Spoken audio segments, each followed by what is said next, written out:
Hi అండి, అందరికీ నమస్కారం అండి. తెలంగాణ రాష్ట్ర వ్యాప్తంగా ప్రభుత్వ ఉద్యోగులు ఎవరైతే ఉన్నారో వారందరికీ కూడా ముఖ్యమైన ప్రకటన విడుదల చేయడం జరిగిందనమాట సీఎం రేవంత్ రెడ్డి గారు. దానికి సంబంధించినటువంటి పూర్తి ఇన్ఫర్మేషన్ ఈ వీడియోలో వెళ్ళి తెలుసుకుందామండి. వీడియో చూసిన ప్రతి ఒక్కరు కూడా వీడియో లైక్ చేయండి, ఛానల్ సబ్స్క్రైబ్ చేసుకొని సపోర్ట్ చేయండి, తోటి మిత్రులందరికీ బంధుమిత్రులందరికీ వీడియోని షేర్ చేయండి. వివరాలు కనుక వెళ్ళినట్లయితే తెలంగాణ ఉద్యోగుల అంతర్రాష్ట్ర బదిలీలకు మోక్షం, బదిలీల అంశాన్ని పరిశీలించండి. తెలుగు రాష్ట్రాల మధ్య 10 ఏళ్లుగా పెండింగ్లో ఉన్న ఉద్యోగుల అంతర్రాష్ట్ర బదిలీల సమస్యలు త్వరలోనే పరిష్కరిస్తామని సూచనలు కనిపిస్తున్నాయి.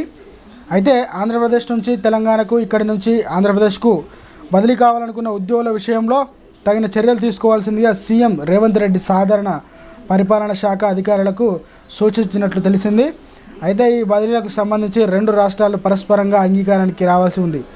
రాష్ట్ర విభజన సమయంలో 2 రాష్ట్రాలకు ఉద్యోగులకు పంపిణీ జరిగిన జిల్లా జోనల్, మల్టీ జోనల్ పోస్టులకు ఉన్న వారికి అప్పట్లో ఆప్షన్లు లేకపోవడం ఎక్కడి వారు అక్కడికే ఉండిపోవాల్సి వచ్చింది.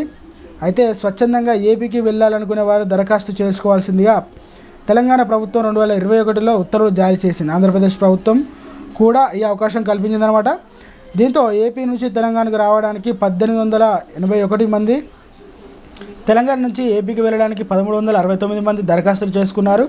కానీ ఈ అంశంపై గత బీఆర్ఎస్, వైసీపీ ప్రభుత్వాలు ఈ అంశాన్ని ఎటూ తెలియలేదు.